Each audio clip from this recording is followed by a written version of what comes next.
मैं अपनी संतानों के लिए क्या चाहता हूं?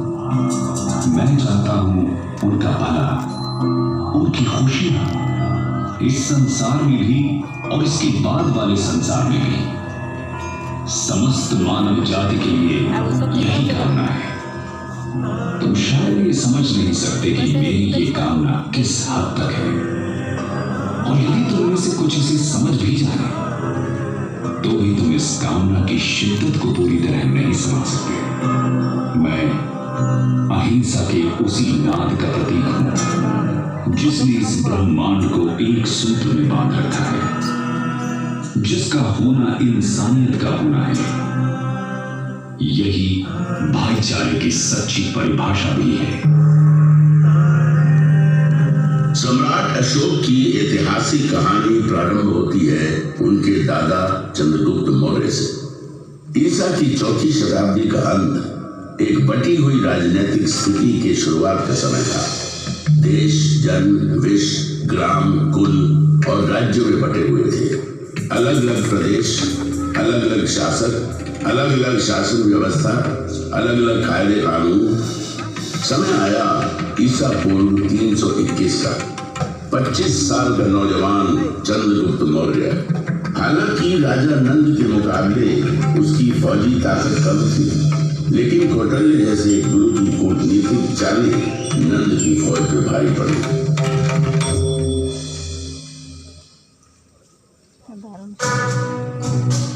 सुनो चंद्रगुप्त, तुम्हें अगर नंद का समूल नाश करना है तो धैर्य से काम लेना होगा, और जैसा मैं कहता हूं वैसा ही करना होगा। भूखे को अगर थाली की गर्म खिचड़ी खानी हो तो बीच में कभी हाथ नहीं डालना चाहिए। इससे हाथ तो जलता ही है, मुंह भी जलेगा और पेट में छाले पड़ जाएंगे।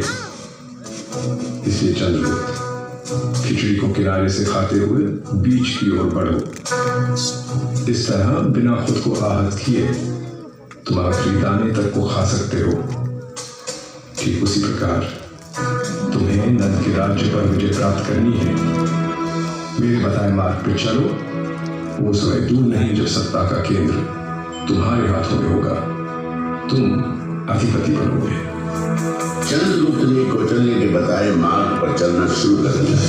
सीमावर्ती क्षेत्रों के साथ छेड़छाड़ शुरू हो गई। लक्ष्य था केंद्र पर अधिकार जमाना। गंगा किनारे का प्रदेश चंद्रगुप्त की मुट्ठी में आ गया। इसी बीच सिकंदर भारत से वापस लौट गया। सिकंदर के चले जाने से जो खालीपन पैदा हुआ, चंद्रगुप्त ने उसका भरपूर फायदा उठाया। चंद्रगुप्त उत्तर पश्चिम की तरफ बढ़ता चला। इन प्रदेशों को तेजी से अपने कब्जे में करता सिंधु नदी तक जा पहुंचा। उसकी नजर सिंधु पार के इलाकों पर था, लेकिन वहां शासन था सिकंदर के सेनापति सेल्यूकस निकेटर। चंद्रगुप्त रुक गए। उनकी नजर मध्य भारत पर पड़ी। उसने नर्मदा के उत्तर में स्थित प्रदेशों को अपने कब्जे में ले लिया, लेकिन सिंधु पार के इलाकों को अपनी मुट्ठी में करने की चाहत अभी भी दिल में कसमसा रही थी। साल था ईसा पूर्व 305 का। चंद्रगुप्त सेल्यूकस से जा मिला।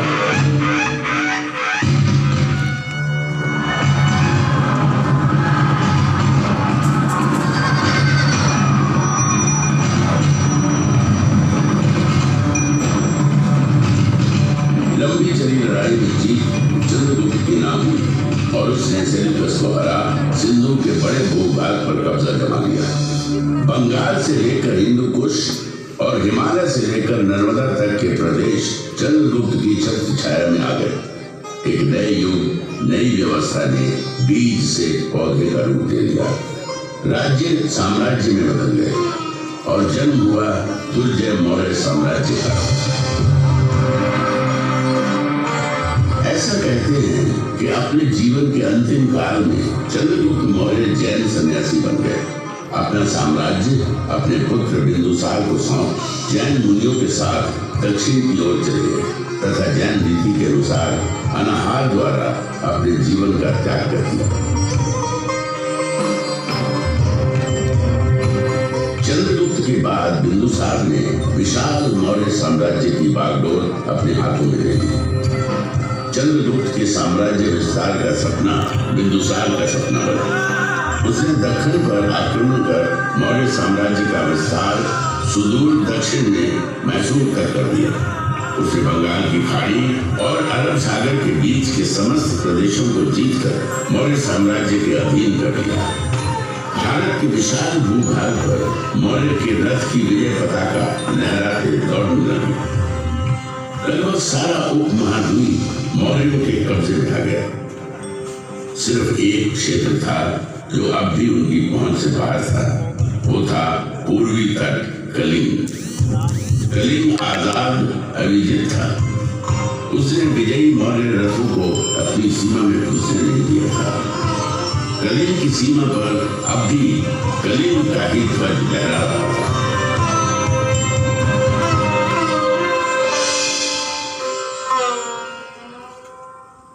बिंदुसार की कई पत्नियों में से एक थी धर्मा।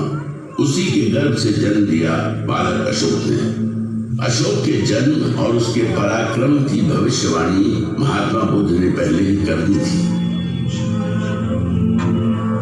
एक ऐसा राजा इस धरती पर जन्म लेगा जो पराक्रमी होगा, धर्म ध्वजा को थामेगा और धर्म के विचार को सागर पार तक ले जाएगा।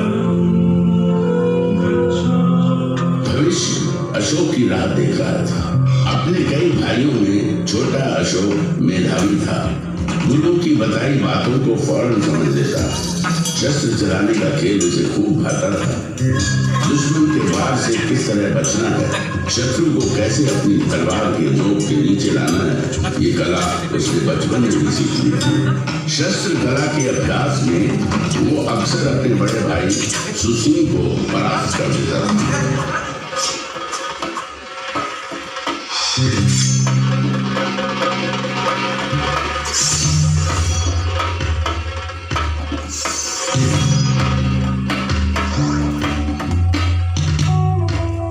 वाह, अद्भुत! अशोक मेरे पुत्र, तुम्हारा भाई सुशील तुमसे ज्येष्ठ है, उम्र में तुमसे बड़े हैं, लेकिन शस्त्र चलाने को तुम्हारी अद्भुत क्षमता और पराक्रम के आगे तुमसे छोटे हो जाते हैं। तुम दोनों मुझे प्रिय हो पुत्र। तुम पितामह चंद्रगुप्त के पौत्र, मौर्य साम्राज्य के भावी संरक्षक। तुम्हारी देखरेख में मौर्य वंश और साम्राज्य वैसे ही सुरक्षित रहेगा जैसे मां के गोद में और पिता की छाया में शिशु। पुत्र अशोक, अब समय आ गया है जब मैं तुम्हारे कंधे पर साम्राज्य के एक हिस्से की देखरेख का भार सौंप थोड़ा निश्चित हो सकूं। राजकाज में रुचि लेना प्रारंभ करो पुत्र। बिंदुसार ने अपने छोटे पुत्र अशोक को राजकाज के कामों में लगाया। उसकी प्रतिभा पर गहरा भरोसा दिखाया। पिता का ये अगाध प्रेम और अशोक के प्रति बढ़ते अनुराग से सुशील व्याकुल हो उठा। अपने पिता की संतानों में मैं ज्येष्ठ हूं। राज की जो बागडोर मेरे कंधे पे होनी चाहिए वो अशोक के कंधे पे डाली जाएगी। पिता का अशोक के प्रति यह अनुराग मन शोकित होता है। सुशील बेचैन था और अशोक लगन धैर्य के साथ प्रांतों को नियंत्रित करने के कार्य में लगे। अपने साहस, बुद्धि और नियंत्रण करने की अद्भुत क्षमता ने अशोक की लोकप्रियता में चार चांद लगाना शुरू कर दिया। अशोक की बढ़ती प्रसिद्धि और प्रांतों को नियंत्रित करने की क्षमता से जहां एक तरफ बिंदुसार का भरोसा अशोक के प्रति बढ़ता जा रहा था, वहीं युवराज सुशील का भावी सम्राट बनने का भरोसा डगमगाने लगा। युवराज होने के बावजूद अशोक उसे प्रतिद्वंदी की तरह नजर आने लगा। सुदूर उत्तर पश्चिम तक शिला के प्रांत में असंतोष बढ़ने लगा था। फौजी गुटबाजी शुरू हो गई थी। एक प्रांत के अंदर कई सैन्य दल बन गए थे। उनकी आपस की खींचतान और असंतोष से तक्षशिला खतरे में था। सुशील के लिए यही अवसर था जब वो अशोक को पिता बिंदुसार की नजरों से दूर कर सकता था। सुशील ने इस अवसर का भरपूर फायदा उठाया।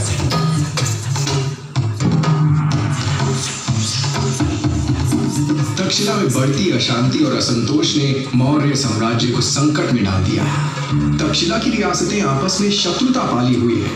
रियासतों के सैन्य दल आपस में लड़ रहे हैं। यदि इसे शीघ्र रोका नहीं गया तो वह दिन दूर नहीं जब तक्षशिला मौर्य साम्राज्य के खिलाफ विद्रोह कर देगा। पितामह चंद्रगुप्त के साम्राज्य की रक्षा करनी है तो तक्षशिला के विद्रोह को शांत करना ही होगा। हम भाइयों में सिर्फ अशोक ही ऐसा है जो इस विद्रोह को शांत कर सकता है। इसलिए मैं आपसे आग्रह करता हूँ कि अशोक को यथाशीघ्र तक्षशिला प्रस्थान करने का आदेश दें। बिंदुसार ने अशोक को तक्षशिला में हो रहे उपद्रव और बढ़ रही अशांति को शांत करने के लिए तक्षशिला जाने का आदेश दे दिया। अशोक अपने बड़े भाई सुसिम की योजना से अनजान अपने दल बल के साथ तक्षशिला की ओर बढ़ चला। अशोक ने पाटलिपुत्र से तक्षशिला आज के सिंध प्रदेश तक की लंबी यात्रा तय की। अशोक की व्यवहार कुशलता, उसकी बहादुरी और राज चलाने की उसकी नीति से तक्षशिलावासी पहले से ही परिचित थे। अशोक के तक्षशिला आगमन को वहां के लोगों ने बड़े उत्साह और खुले हृदय से लिया।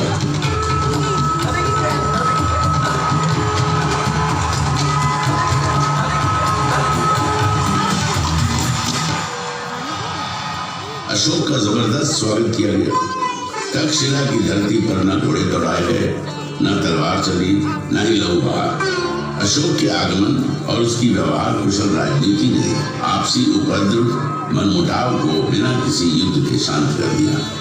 तक्षशिला की सफलता की खबर जब पाटलिपुत्र पहुंची तो सम्राट बिंदुसार का सर और गर्व से भर उठा। अशोक के प्रति स्नेह, अनुराग और आस्था महाराजा बिंदुसार के हृदय में बस गई। यही सुसिम के लिए चिंता की बात थी। सुसिम को उसकी अपनी सत्ता हिलती नजर आई। अशोक को अपने रास्ते से हटाना सुसिम का एकमात्र लक्ष्य बन गया। सुसिम ने अशोक के खिलाफ महाराज के कान भरना शुरू किए। महाराज बिंदुसार को अशोक के विरुद्ध करने के लिए जितने प्रयोजन हो सकते थे सब किए। सुसिम युवराज था, मौर्य साम्राज्य का भावी शासक। उसका इस प्रकार सोचना बिंदुसार को चिंतित किए जा रहा था। सुसिम की बातों में भविष्य के खतरे की गंध आ रही थी। बिंदुसार ने अशोक को अपने से दूर भेज दिया। अशोक को देश निकाला मिल गया। क्रोध और घृणा से भरा अशोक अपने भाई सुसिम की योजना को भली भांति समझ चुका था। अपने हृदय में धड़कती ज्वाला को दबाए अशोक मौर्य साम्राज्य से बाहर निकल गया।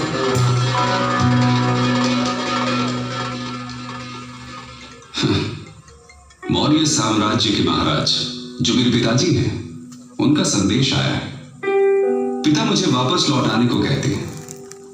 मौर्य साम्राज्य के प्रांत उज्जैन में भयंकर विद्रोह जो छिड़ा है। मेरे अपने ही भाई ने मेरे खिलाफ पिताजी के कान भरे, मेरे खिलाफ किया। यही पिताजी जो निमंत्रण देकर मुझे बुला रहे हैं, उन्होंने देश निकालने का आदेश सुनाते एक पल की भी देर नहीं की। यह कैसा संबंध है?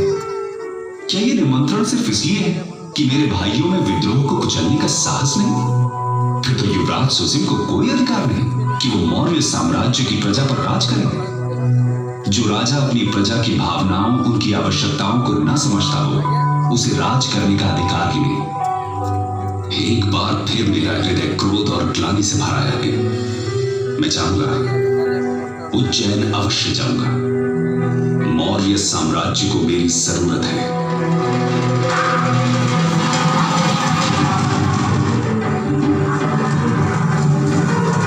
अशोक की जोरदार वापसी हुई। अपनी पूरी ताकत, हौसले और सैन्य बल के साथ उज्जैन के विद्रोह को कुचलने अशोक निकल पड़ा। उज्जैन में घमासान मचा। अशोक ने अपनी पूरी शक्ति लगाई। विद्रोह को पूरी तरह रौंद दिया गया। विद्रोही मारे गए। मौर्य साम्राज्य की गिरती नींव और गहरे धंसती चली गई। उज्जैनी के इस संग्राम में अशोक को चोट आई। घायल अशोक के उपचार में वैद्य लगा दिए गए। इन्हीं में एक थी बौद्ध सन्यासिनी देवी। दिन रात अशोक की देखभाल में लगी थी। देवी के संपर्क ने अशोक का परिचय बौद्ध धर्म और विचार से कराया। धर्म का विचार अशोक के मन को छू गया था। देवी का अनुराग और उसका संपर्क उसे भाने लगा। आगे चलकर अशोक ने देवी के अनुराग और उसके प्रति अपने लगाव को वैवाहिक रूप में बदल दिया। अशोक उज्जैनी के प्रशासन में लगे थे। उधर पाटलिपुत्र में उनके पिता बिंदुसार बीमार मृत्युशैया पर पड़े संघर्ष कर रहे थे। पिता पुत्र दोनों संघर्षरत थे। दोनों ओर संघर्ष था। संघर्ष था जीवन का। अशोक उज्जैनी के संघर्ष के विजयी योद्धा थे, लेकिन पिता बिंदुसार मृत्यु से अपने जीवन का संघर्ष करते हार गए। मृत्यु ने जीवन पर विजय प्राप्त की।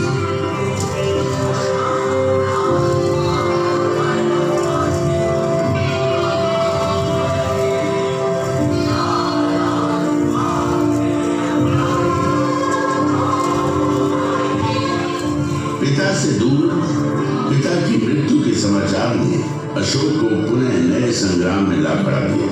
धूल के गुबार उठने लगे। मन में दुख करुणा का बवंडर सा उठ खड़ा हुआ। कई तरह के प्रश्न आपस में टकराने लगे। प्रश्न था आने वाले समय के मौर्य साम्राज्य के गौरव का। पिता ने मुझे पाटलिपुत्र लौट जाना होगा। पितामह चंद्रगुप्त और पिता बिंदुसार के विशाल मौर्य साम्राज्य के भविष्य पर पुनः अनिश्चय के बादल मंडराने लगे। मौर्य साम्राज्य का शासन अपने ज्येष्ठ भाई सुसिल के कमजोर हाथों में चला जाए। राजकाज से दूर मैं चला जाऊं घने अंधियारे जंगल में। सुसिल के हाथों में मैं मौर्य साम्राज्य के विनाश को देख रहा हूं। काल, तूने मुझे पुनः मझधार में ला खड़ा किया। मेरा जीवन संघर्ष और उठा पटक का चक्र बनकर रह गया है। इससे मुक्ति नहीं। अशोक को साम्राज्य के भविष्य की चिंता थी। कई तरह के प्रश्नों ने आ घेरा था। वे उसमें उलझते चले जा रहे थे। तभी राजा गुप्त के नेतृत्व में अशोक को चाहने वाले मंत्रियों की एक मंडली आई। राजा गुप्त अशोक को भावी सम्राट के रूप में देख रहे थे। मौर्य साम्राज्य का भविष्य तभी सुरक्षित था जब उसकी बागडोर अशोक जैसे कुशल प्रशासक के हाथ में हो। यदि संघर्ष ही मेरी नियति है तो मैं लड़ूंगा। पितामह चंद्रगुप्त के साम्राज्य की परिभाषा की रक्षा के लिए लड़ूंगा। ये संग्राम महान मौर्य साम्राज्य के गौरव की रक्षा का संग्राम है। जो भी इसके रास्ते में आएगा मारा जाएगा। मौर्य गौरव की रक्षा करना मेरा प्रथम कर्तव्य है। इसकी राह में मेरे भाई मेरे संबंधी जो भी आते हैं आने दो। अपने हथियार उठाओ, खोलो घोड़े, जो भी सामने आता है खत्म कर दो उसे। बहने दो खून की नदियां। चलो पाटलिपुत्र की ओर।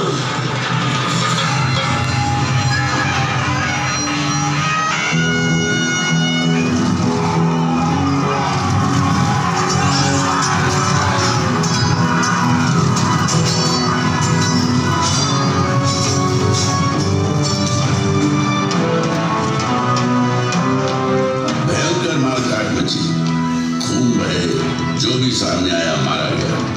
अशोक ने साम्राज्य की खातिर अपने सभी भाइयों का कत्ल कर दिया। सुसिल मारा गया। मौर्य साम्राज्य का गौरवशाली मुकुट अशोक ने अपने माथे पर धारण किया। जीवन संघर्ष ने अशोक के मोम जैसे हृदय को पत्थर सा बना दिया था।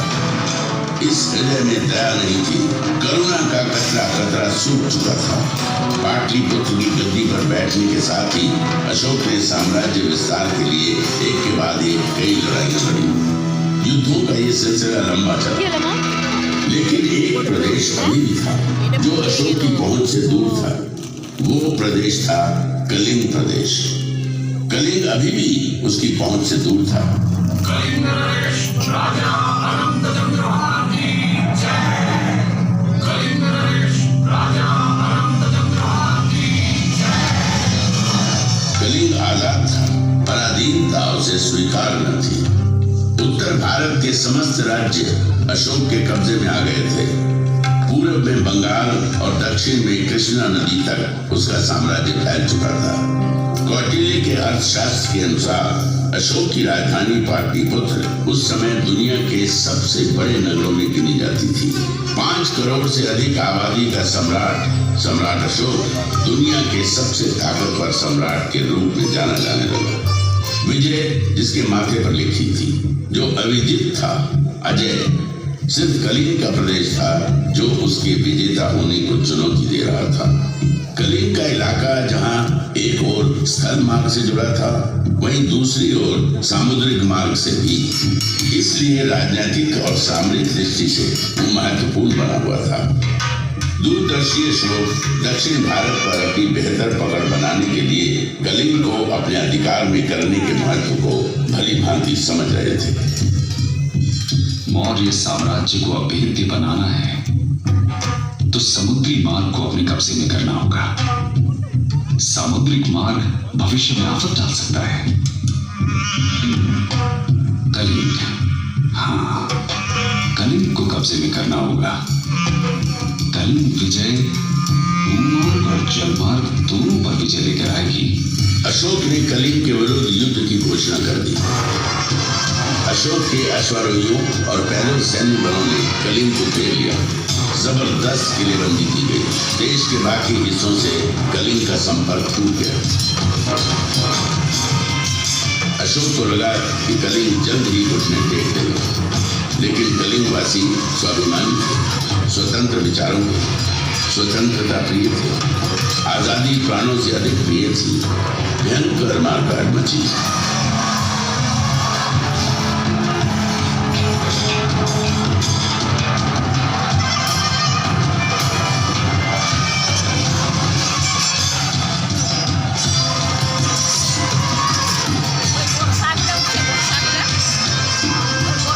कलिंग का यही प्रदेश संग्राम का केंद्र बना। अशोक के अश्वारोहियों ने धौलीगिरी के प्रदेश को रौंद डाला। जबरदस्त मुकाबला हुआ। युद्ध चला। 1.5 लाख से अधिक लोग बंदी बना लिए गए। लाखों लोग मारे गए। घायलों की तो गिनती ही नहीं। कलिंग का युद्ध इतिहास की सबसे बड़ी त्रासदी बन गया। मानवता आंसू बहाती रही। इंसानियत ने बर्बरता और जुल्म के आगे घुटने टेक दिए। विजयी अशोक की विजय यात्रा कलिंग की भूमि पर निकली, लेकिन इस पराक्रमी राजा के विजय स्वागत में फूलों की पंखुड़ियां नहीं थी। स्वागत में थे कटे पिटे शव, अपने पतियों की मौत के शोक में विलाप करती स्त्रियां, लहू से कीचड़ बन आए राजमार्ग, शवों के विशाल ढेर, चील, गिद्ध, भेड़िए और सियारों के समृद्ध गीत। अशोक का हृदय दुख, करुणा और ग्लानि से भर उठा।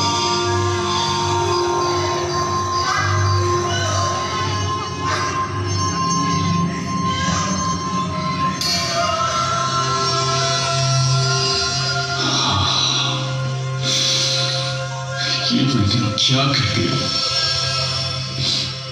मैं तो निकला था विजय गर्व में कि कलिंग की भूमि मेरा स्वागत करेगी, एक विजयी राजा की तरह। फूलों की वर्षा, चंदन और कुमकुम से मेरे माथे पर तिलक होगा। अरे मेरे कर्म,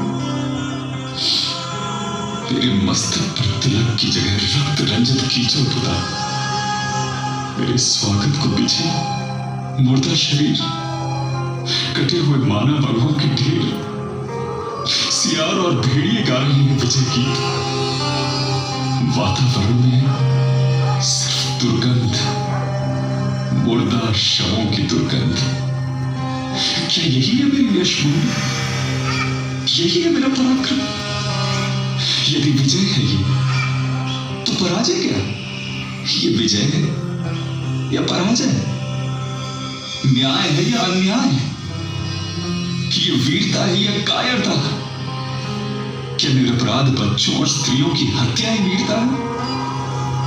मैंने जो किया है, क्या यही है मेरा साम्राज्य विस्तार और सहिष्णुता? किसी के पति मारे गए, किसी के पिता, किसी के बच्चे तो किसी के घर पर मुहर्रा। मुर्दा शवों के ढेर थे। क्या किया मैंने? ये विजय प्रतीक है या पराजय की बू? ये मंडराते गिद्ध, चील और कौवे संदेश वाहक हैं उस दुराचारी की मृत्यु के, जिसने ये कर्म किए। प्रभु, मुझे शांति कहां मिलेगी? मेरे प्रभु, अपनी शरण में ले लो ईश्वर, अपनी शरण में ले लो, मुझे थाम लो। प्रभु, शांति चाहिए मुझे, मेरे प्रभु, शांति चाहिए।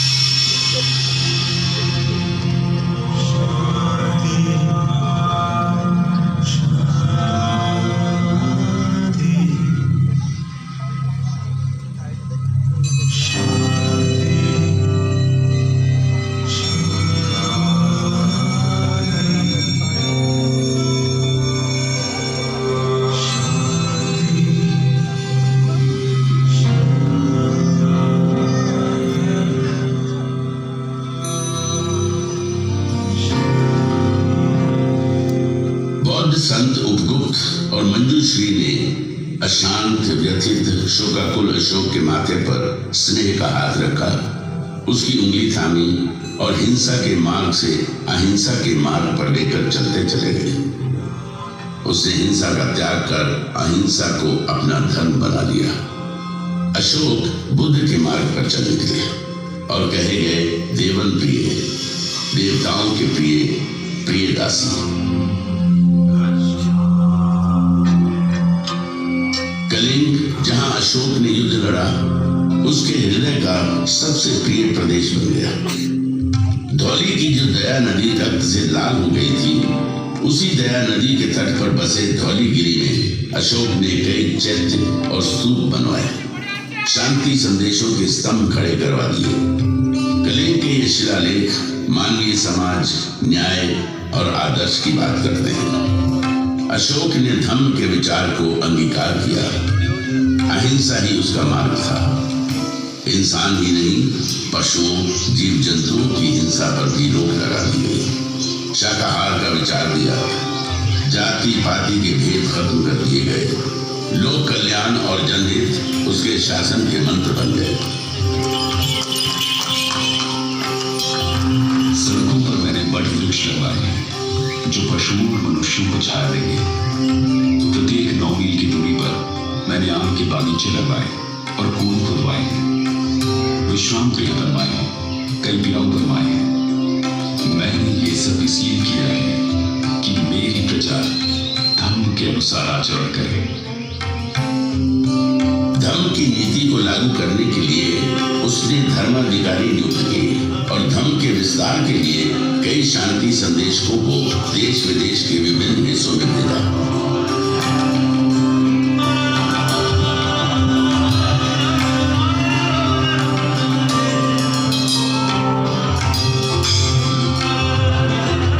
Sri Lanka, Nepal, Thailand, Egypt, Syria और मैसेडोनिया के इलाकों में अशोक के शांति दूत अहिंसा के विचार को लेकर गए और बुद्ध के विचार का प्रसार किया। लगभग 40 वर्षों तक साम्राज्य का संचालन करने के बाद 232 ईसा पूर्व में महान सम्राट अशोक ने देह त्याग दी। अशोक के शांति संदेश उसकी राजनीतिक समझ की गौरव गाथा कहते नजर आते हैं और आज भी अंधेरे में रोशनी फैलाने का काम करते हैं। संभवतः अशोक दुनिया का पहला ऐसा सम्राट था जिसने साम्राज्यवाद के विचार को लोक कल्याण और जनहित के संदर्भों में समझा और उसे लागू भी किया। हिंसा के विरोध में अहिंसा के बौद्ध दर्शन को जन जन तक पहुंचाया। धौली में अहिंसा का प्रतीक स्वरूप एक बौद्ध स्तूप और एक हाथी का स्वरूप यहाँ बना हुआ है जो अहिंसा के उसी विचार का प्रतीक है। मेरे नाद में महान अशोक का नाद भी मिला हुआ है। मैं नाद में शांति का